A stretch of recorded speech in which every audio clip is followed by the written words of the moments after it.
This is the West End. Not any old West End, but the West End of London.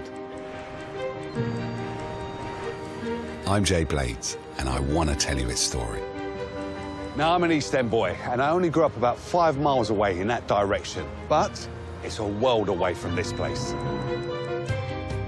For me as a teenager, coming up west was always special. The hustle and the bustle, the fancy shops and the nightlife was what me and my mates loved. But what I've never really known is how the West End started. Now, I'm no historian, but I promise you, this is a journey through time that is full of surprises. This time, I'll discover how the West End began. For many, many years, this was just open countryside. And how it grew. This was the first bit of the West End that was built. Wow. While my East End was made up of workers, the West End was all about wealth. You look like a proper 18th century West End dandy. I feel quite pretty, actually. I'll find out how the West Enders' love of luxury It's almost like it wants me to eat it. and their desire for entertainment Prostitutes would be plying their trade around the auditorium. In the boxes. made the West End what it is today. This is what it's all about, isn't it? This is Yeah. absolutely beautiful.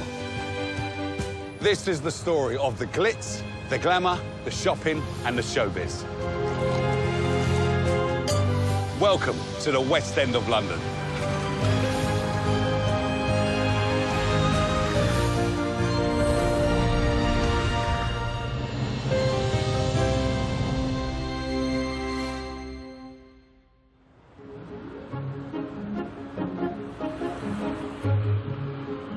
This is London's East End, and it's where I'm from. It's my manor, as we say round here. Even though I'm East End through and through, as a kid, going up to the West End was always a treat. We didn't have much money, but I'll tell you this, when I went up to the West End, I felt nice. Back then, I'll take a bus, the 73, all the way from Stokey to Oxford Circus. But today, I'm going to treat myself, and I'm doing it West End style. How you doing? Hello, Jay. I'm Moses. How you doing? I'm very good, sir. Where are we off to? West End. Jump in, me old mate. Nice one. Oh, electric door as well. Moses Gonzalez is not only a cabbie, but also a qualified City of Westminster tour guide who knows his London history.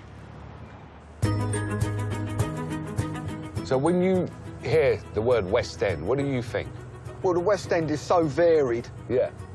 So it's either shopping, restaurants, nightlife, good pubs, theatres. It has everything in one place. Yeah, it's got it all, hasn't it? Yeah. So we're in New Bond Street now. I used to work up here, Moses. It was a modelling agency, and it used to be right where the door used to be there. I can't believe that. It's all changed, isn't it? Yeah. That's the West End for you. It's always changing. Moving with the times, new people come in, new shops sprout up. Everything that we take for granted today didn't exist back when the West End started. So how old is the West End? Really, you've got to think of the West End as the City of Westminster. Yeah. London's made up of 2 cities. Yeah. The City of London, which is the older of the 2, Yeah. and the City of Westminster. So the West End is newer. The West End is much newer. The City of Westminster is a baby compared to the old City of London, or Londinium, where the Romans first settled in 43 AD. Back then, the West End we know was mostly countryside, beyond the city's edge. Joe, if you really want to know about the West End, there's a church that I should take you to. And where's that? That's in Trafalgar Square. All right, Trafalgar Square it is then. OK, let's make a move.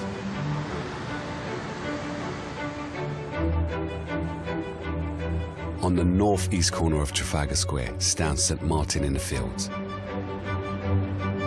Here, a few years back, archaeologists found something that would rewrite the history of the West End.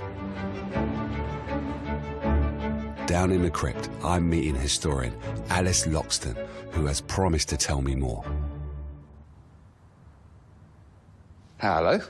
Jay, welcome. Welcome to St Martin in the Fields. Well, there's no fields around anymore, is there? Well, that's true, but actually the clue for the history is really in that name, in the Fields, because for many, many years this was just open countryside, this part of London, and it was outside the city walls. That's the key thing to note here. So it was outside the city walls. No one was living out here, though, was there? No, so originally, I mean, the first big settlement was built by the Romans. It was Londinium. Yes. They built these amazing defensive walls, probably about a mile away from where we are now, near St Paul's Cathedral, near the Old Bailey. And so for many, many years, we thought that the Romans' city ended at the walls. Until, in 2006, there was this magnificent discovery which happened here in this church. They were extending this crypt, and they found something quite extraordinary. They found an ancient Roman sarcophagus, okay? That's like a kind of coffin. And they found inside the partial remains of a man. He was in his 40s, he was 5'6", and it dated from 400 AD. So he was a Roman. And this was really, really exciting because suddenly they realized that actually, you know, the Romans were here outside the city walls. So it made basically everyone question what they thought they knew about Londinium. I've got some photos to show you here. He's got no head. He's obviously not 5'6" in this skeleton because he is missing a head. But this sarcophagus is incredibly grandly built. This must have been someone who was really important, really wealthy or really powerful to be given such an amazing send-off. That meant that this person is important. Yeah. And what that means for our story of the West End is that there was a burial ground here. You know, this isn't just a body in a ditch outside the city walls. There obviously was something going on here that was quite significant. And so actually, the story of the West End goes back much further than we originally thought. This place continued to be an important burial site for centuries, after the Romans left London and the Saxons settled nearby. But the West End as we know it came much later. Really, for your exploration of the West End, you need to be zooming pretty far forward in history, and I suggest looking at around the 17th century, because that's really when things get going. Really? In the West End? That's when they started then? That's it. So to the 17th century, I must go. Coming up, I'll find out how the first West Enders lived. Goodness me, the dinner parties they had here, you wouldn't believe it. It sounds like you was there. And discover how a humble market stall Look at that. grew to become one of the West End's grandest stores. All right, that's wasted on me. Because that just smells like dust.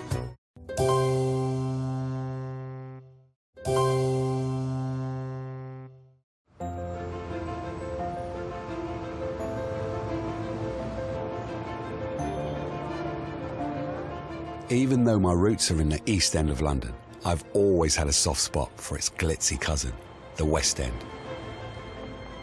Whilst the East End was struggling, it always seemed like the West End had it easier. I wonder how they had it so good. Today, the West End is the beating heart of our capital city. But back in the 1600s, while the old Roman city of London had become crowded with narrow streets and wooden houses, the West End was mostly countryside and home to royalty, St James's Palace and the Royal Hunting Grounds.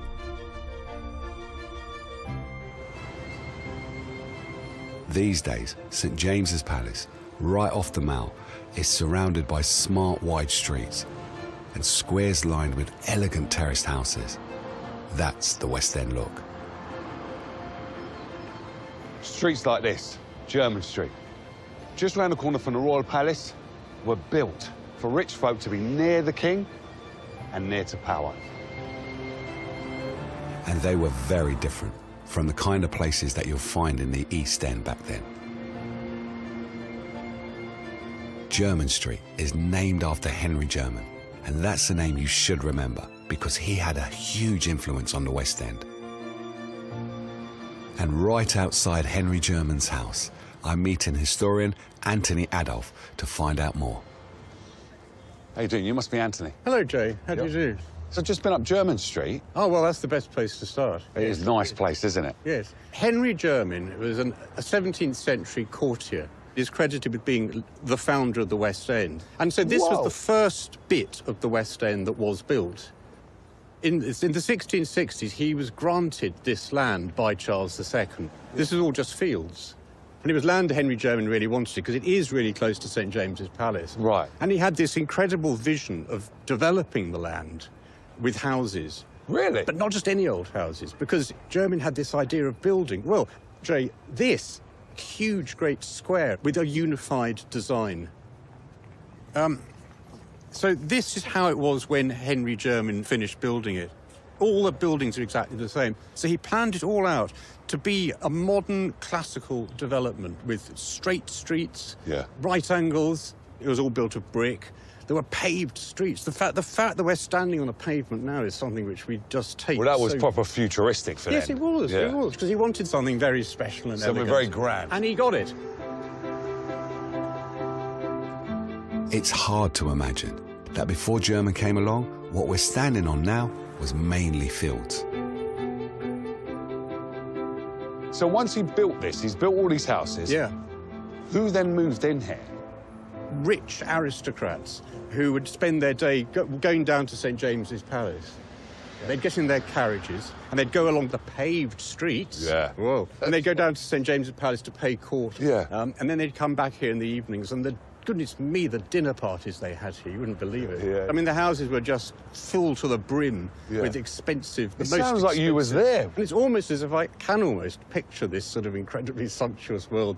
But the fact that so many people have built their own grand houses in this square is a real sort of testimony to the fact that this square was a great success. Okay. He wanted it to be a desirable place to live, and my goodness me, it is. It still is, yeah. I mean, it's beyond the dreams of most of us to even Yeah, afford it. 100%. What Henry Jermyn started, others copied. The area around St. James's grew rapidly from the 1660s onwards, with other garden squares and grand streets. New streets needed new names. Some were named after the people that built them, or royalty. Pall Mall was named after a 17th century game like croquet that used to be played there. And Piccadilly got its name from the fancy lace collars called piccadilles that made the fortune of the wealthy merchant who lived there.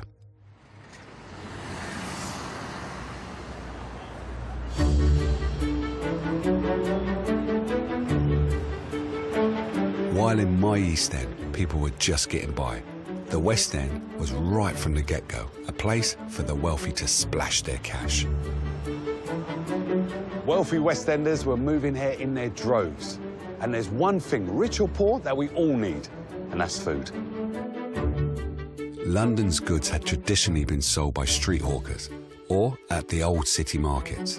Billingsgate for fish, Covent Garden for fruit and veg, and so on. But as the West End grew in the 18th century, so did a new kind of retail. Do you hear that? That's the bells of Fulton and Mason. Look. Now, Fulton and Mason is one of my favourite shops in the West End. I've been coming here for years. The fancy food shop best known for selling tea and hampers is on Piccadilly. Back in the 18th century, it was an early example of a new kind of West End store selling luxury goods to the wealthy customers who live nearby. To show me around, I'm meeting Fortnum's archivist, Louise Wolfe. Thank you. Hello. Hi. Must be Louise. Yes. So this amazing place, where did it all begin?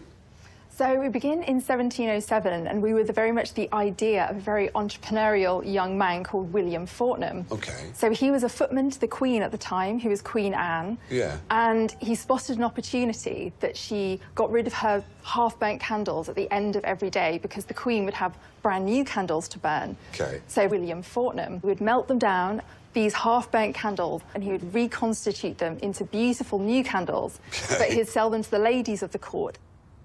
So he's selling these candles, second-hand, but he's made them look brand new and all that. So how does he get from candles to this? Well, his landlord was a man called Hugh Mason. OK. So they actually met in St James's Market, where Hugh Mason had a stall, and it was just down the road from St James's Palace, where Mr Fortnum would have spent a lot of his time.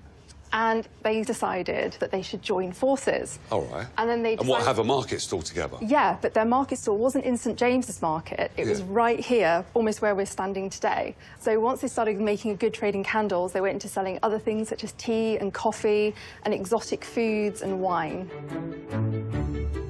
Cashing in on their royal connections, their business flourished, and Fortnum and Mason were able to move into indoor premises.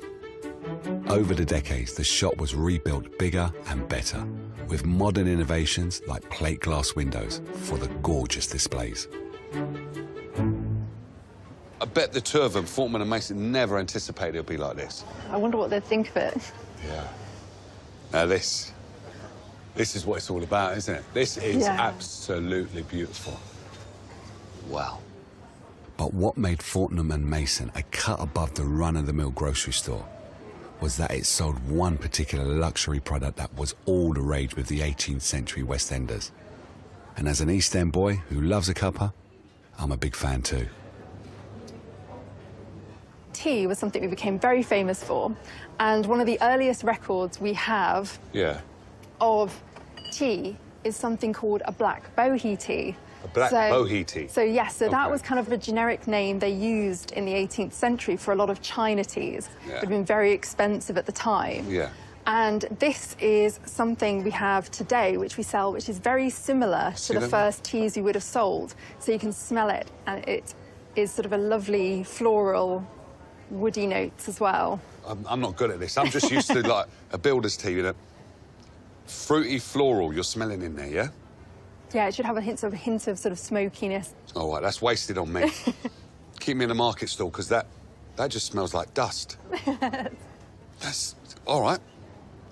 So Fortnum and Masons are famous for their teas and just a beautiful-looking shop, but also their hampers. So we started the hampers in about the 1730s. OK. A lot of the clientele who lived here, they were living in the grand houses, and they'd go to their country estates. Piccadilly was the main thoroughfare out of London, and they wanted some food to take with them on their journey. So we'd start packing baskets, and again, taking advantage of an opportunity when it arose. So let me get this right. Fortnum and Masons were realising that people were going and travelling, and then they said, right, this is what we're going to make for them. That's quite smart. It's because they started on a market stall. That's why. They're very clever. Yeah, very entrepreneurial. Yeah, I like that.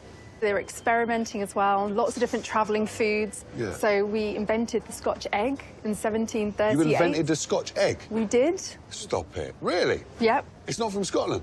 No, originally it was called scotched rather than Scotch, and it was to do with how they were made, because it was an egg covered in meat with breadcrumbs on top.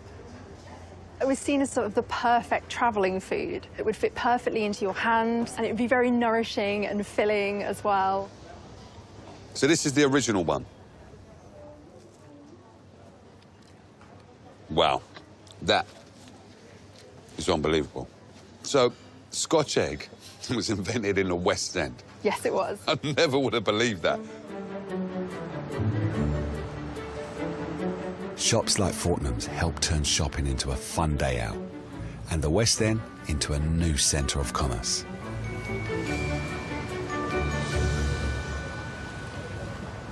But after a hard day's shopping, the West Enders needed something fun to do in the evening. Ask most people what they think of when they hear West End, and they'll say theatre. There are over 40 theatres in the West End, but one of the very first was the Theatre Royal, Drury Lane. It's been here since Henry Jermyn was building houses in the West End. Thanks again to King Charles II. Now, this place looks like a palace.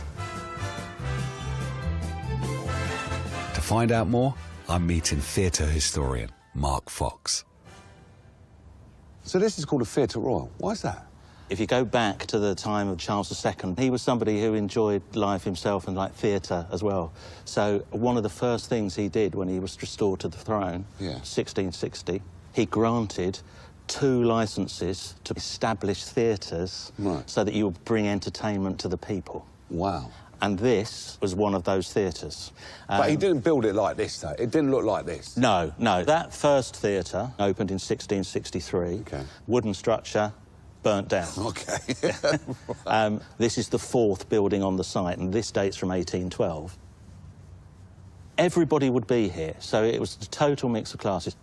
Prostitutes would be plying their trade around the auditorium. In the boxes? If somebody was on their own. You're joking. The pit would be where the young men would be. They could be down there playing cards, they'd be eating. People could come and go from the auditorium as much as they wanted. It was a pretty sort of rowdy place. The more visible your box was, the more expensive it was, because you were paying to be seen by everybody else. You're showing yourself off, aren't you? You would actually be seeing the nobility. You would see the king. Charles II would be coming to watch production. Well, he'll come here? So, yeah, he got the reputation. They used to call him the Merry Monarch.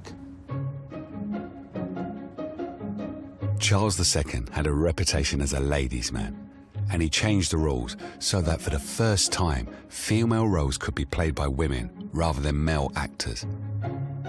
One of the first of these female actors was Nell Gwyn. Nell Gwyn got a job at the Theatre Royal there as an orange seller, where we do popcorn and sweets and ice creams. Yeah. They would sell oranges in those days. OK. So she's selling oranges down here? So she's selling oranges down here. Yeah. And then, because she's very comely, she gets a reputation as She's a bit racy good then, fun yeah? for the gentleman, shall we say. I'm with you. She weren't a lady of the night, And then? no, but... Oh, steady on.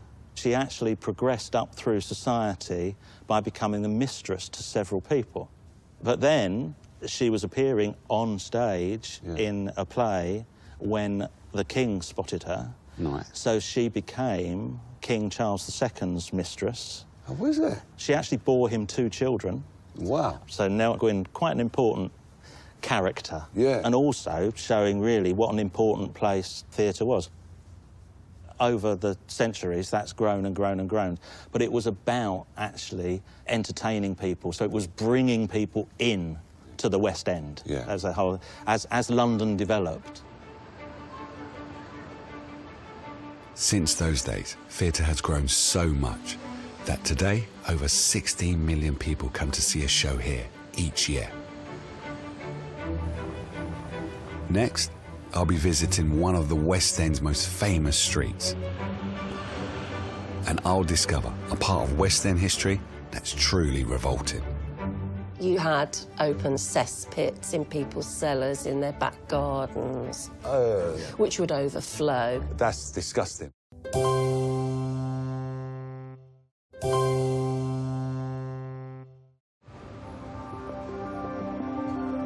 I might be an East End boy at heart, but I've always loved the bright lights of the West End. And I'm continuing my journey through its history as I learn how it became the place to go for a good night out. But it wasn't all showbiz glamour. The West End as we know it stretches more or less from St James's Park in the south up to Regent's Park in the north. And right through the middle of it runs Oxford Street, originally a grand 18th century thoroughfare. And just south of that is the area known as Soho. Though Soho is part of the West End, back in Victorian times, it was already much scruffier than the posh neighbourhoods around it.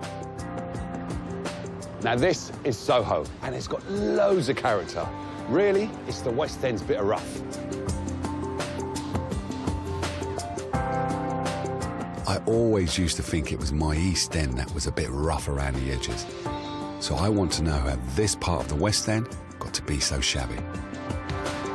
I've come to a Victorian boozer to meet historian Amanda Thomas. There she is. Hello. Hello. You must be Amanda. I am. You must be Jay. Guilty as charged. So why is this different from, like, the rest of the West End?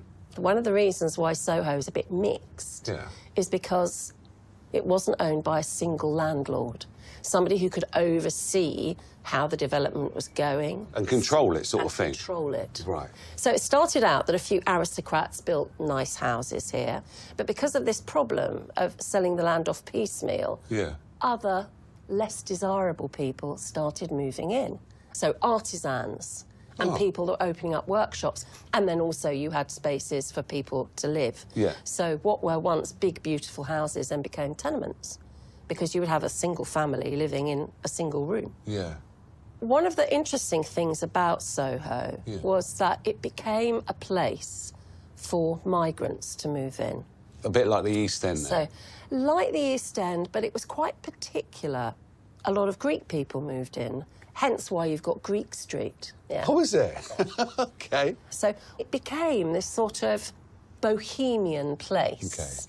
There's a buzz, there's an excitement about it. So with all these people coming here, was there, like, overcrowding at some point? Yes. By the middle of the century, in this area alone, you've got 36,500 people. What, living just here? living in this area. Just around here? And as soon as you have that density of population, disease will follow. Because there wasn't any, like, sanitation around here. The sewage pipe ran alongside the well, and generally speaking, the streets were pretty smelly. The problem was the sewers that were leading into the main sewer were not all that they were cracked up to be. And cracked is the operative word, because many of them were cracked. And you had open cesspits in people's cellars, in their back gardens, which would overflow. If you've got a situation where the drinking supply is in close contact with the outgoings... Oh, stop it. Then you've got a bit of a problem. You've got more than a problem. You're drinking... but that's why people used to say that the pump on Broadwick Street, the water tasted the most sweet and delicious of all. I know. Because they thought the water was flavoured, it tastes sweet and all that, but it's not No matter sweet. what was in it. That's disgusting. The disease which you would expect to affect people in those circumstances is cholera. In 1854, there was a massive cholera outbreak, and in a period of 10 days, just around where we are now, around 500 people died. Back then, no one knew what caused cholera or why the death rate in Soho was so high.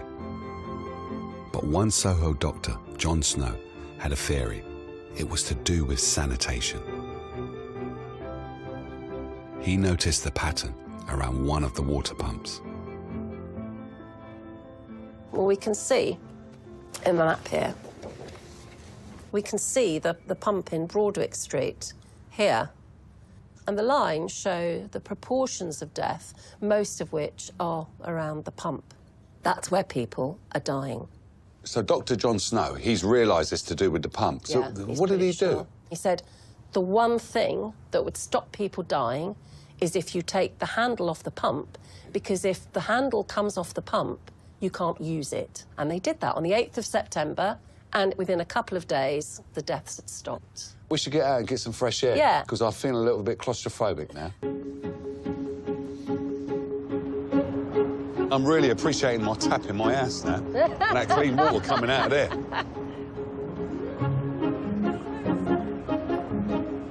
A pump still stands on Broadwick Street, outside a pub called the John Snow, marking his key role in preventing the spread of cholera.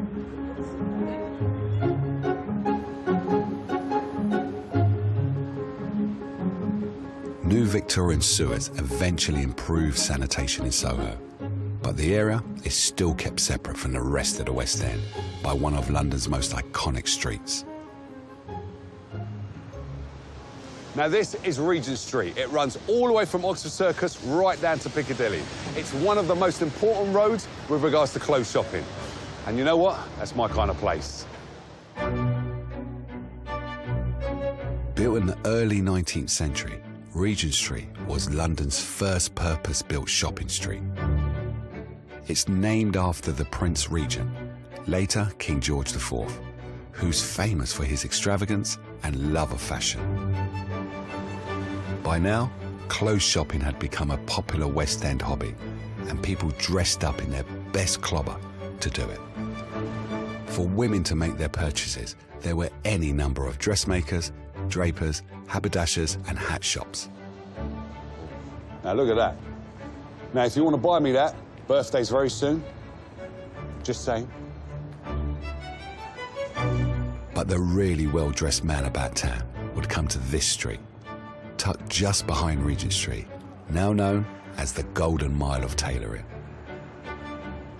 Savile Row is a West End landmark, but it wasn't always like that. And I'm quite excited about this one because I've come to see a tailor shop that claims to have started it all. Simon Cundy has worked at Henry Paul Taylor's for 36 years. Hello. Jay, nice to meet you. Likewise, you're Simon, yeah? I am. Welcome. Welcome. This place is nice, isn't it? Yeah. Some history here, though, isn't there? There is indeed. And I'm happy to show you a little bit around if you want. Yeah, if you don't mind. Yeah, let's have a butcher's. Yeah. Come on through. I might even get a suit. Always been a West End company. We were founders of the Row. That's what we're famous for. That's it. It's a family business. Yeah. I'm a descendant from the family. This goes back 7 generations. 7 generations? Wow. This is where the magic happens. God blimey. So how did this all start, then? How come Savile Row is so famous for suits? Well, you put it down to Henry Paul himself. He bought a premises in 1846 here on Savile Row. First shop in Savile Row. Yeah. And at that point, it really was just a parking place for your carriage to go out onto Regent Street. So this was a venue where, you had now someone who could make your clothes just 1 block away from the Great Regent Street, where you would show off your clothes. Was there already tailors here then? There always were in the West End. There were small workshops working very much on 1 or 2, 10, 15 people making for individuals. But Henry Paul became what's known as a celebrity tailor. A celebrity tailor? A celebrity tailor. So Henry Paul started to make these wonderful clothes for people like Napoleon III, Edward VII, the future king. He loved shooting, he loved horse racing, he loved sailing, he loved all the outdoor sports, and therefore had to be attired for it. Of course. So he instigated a fashionable circle here in the West End. Right. He would say the best tailor was Henry Paul. And before you know it, Jay, this was the place where people came to be dressed. So it's almost as if he was like the brand maker, so you go to him if you want to get kitted out properly. Exactly. That's what brought in the other tailors. So this street became synonymous for this whole idea of menswear and some women's wear as well. Yeah. So why is Savile Row in the West End? Could you have had it anywhere? Because it's just the tailors, isn't it, really? All these wonderful things were happening in the West End at that sort of period of time. You've got the theatre productions happening. You've got the hotels, the fancy foods. You've got people now coming in, wanting to show off. It was a bit of a showboat feel to be here in the West End. So we had to create clothes to make it, and a little bit of character behind them. New fabric, new innovations. So it's a spectacle. It's like, bosh, look at me. Exactly, and this is what the West End can do. Henry Paul even invented dinner jackets right here in the West End. And by 1890, this was the largest tailors in the world, employing over 300 people. They're still using traditional skills today. How you doing, Joe? Hi, Jay. Not bad, yourself? I'm good. What are you doing? So we just chalked out a sleeve of a coat here, which will eventually be cut out, assembled and put into a jacket. And now we're going to pick up the big pair of shears and have a go at cutting it out. Oh, yeah. That's what you're going to do, yeah? Well, I was hoping you were going to give it a go as well. Seriously, you put me to work. I want you to cut along this line here, stop it at the top of the button stand. So I do this on upholstery, but when it's upholstery, it's not so bad. On someone's suit, it's like... Got to hold your breath, haven't you? Fantastic. So how'd I do? Yeah, not bad at all. We've strayed a little bit off the chalk line here, but it's nothing too alarming. It'll still sew together just fine. OK. No worries. So when do I start? I'll see you 9 a.m. tomorrow morning. All right, I'll see you there. Next, I'll discover how the very first restaurants came to the West End. It's almost like it wants me to eat it. And in Hyde Park, I learned to dress like an 18th century West End gent. The things you do for TV, eh?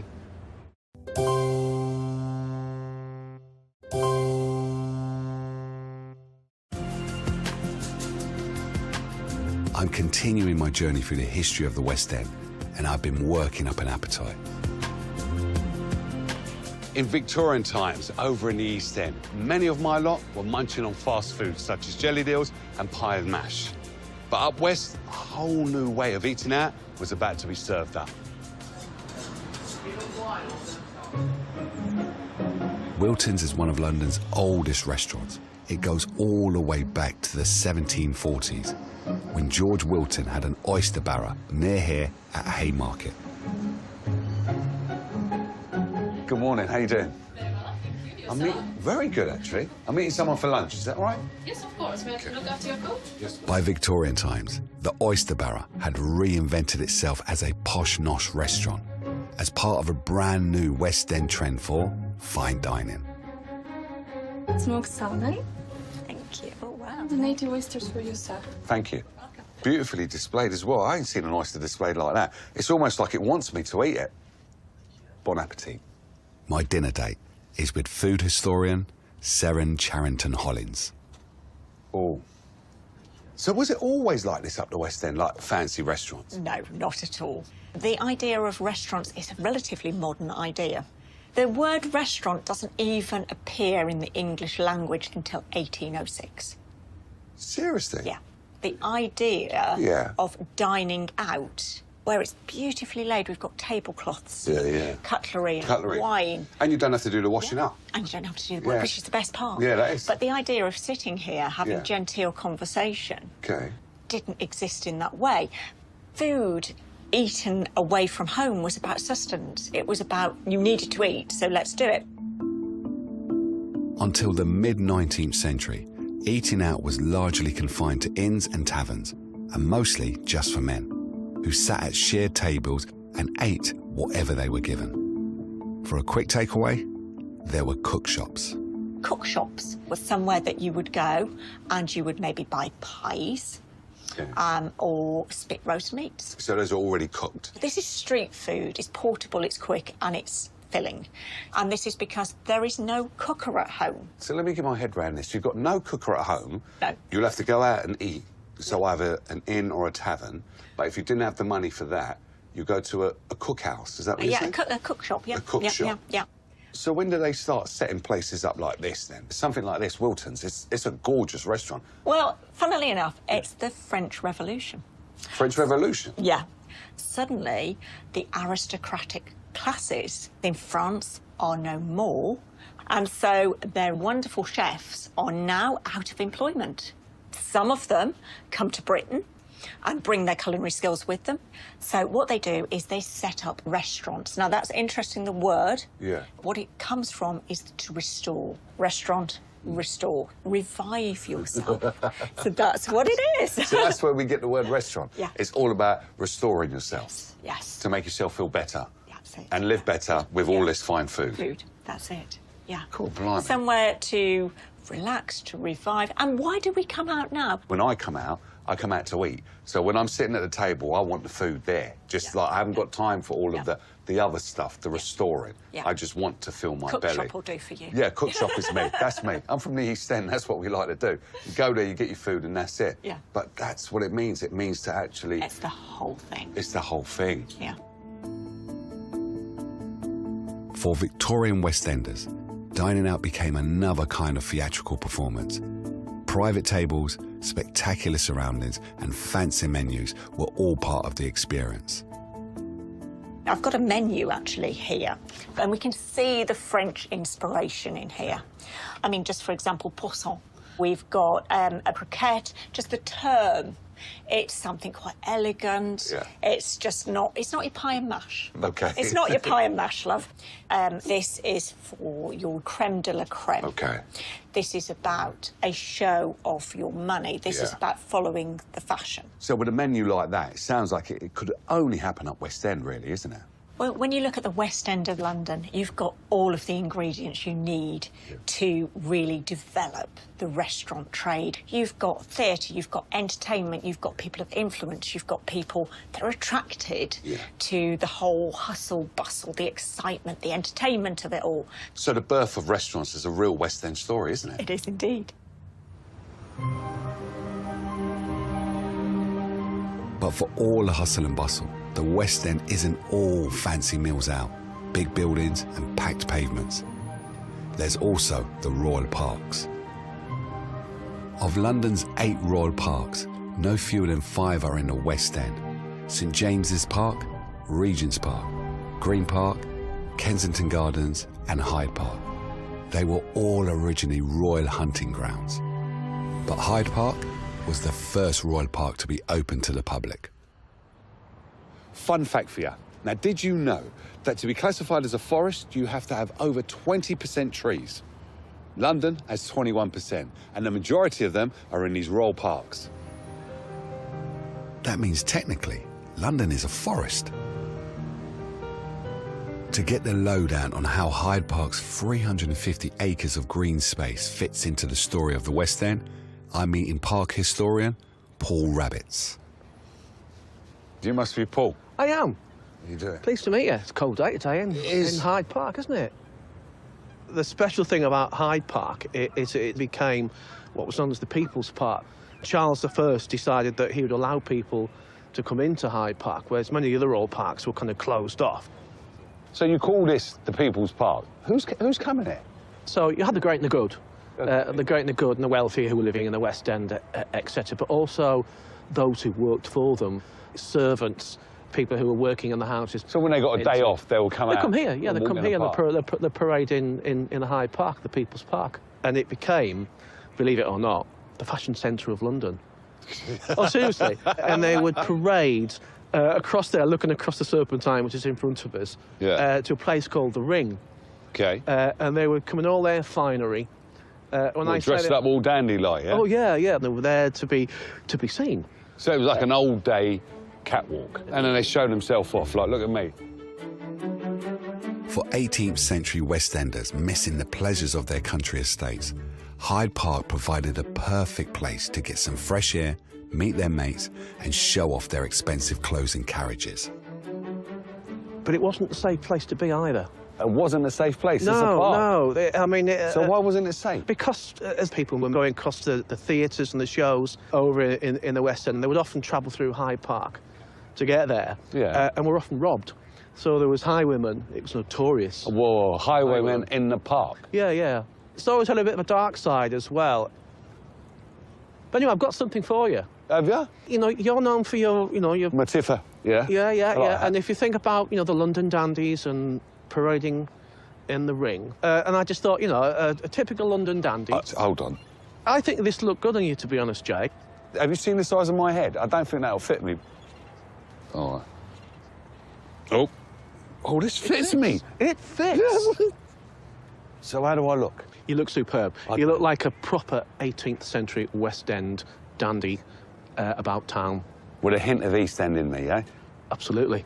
I feel quite pretty, actually. Well, I'm going to be off. I'm going to go and get a cup of tea, because my horse is just over there. Yeah, look after it. Take care. You too. You take care. Here we go. You look fabulous. God, blimey. The things you do for TV, eh? Today, 13 million visitors come to the People's Park each year to enjoy this amazing green space in the very heart of London.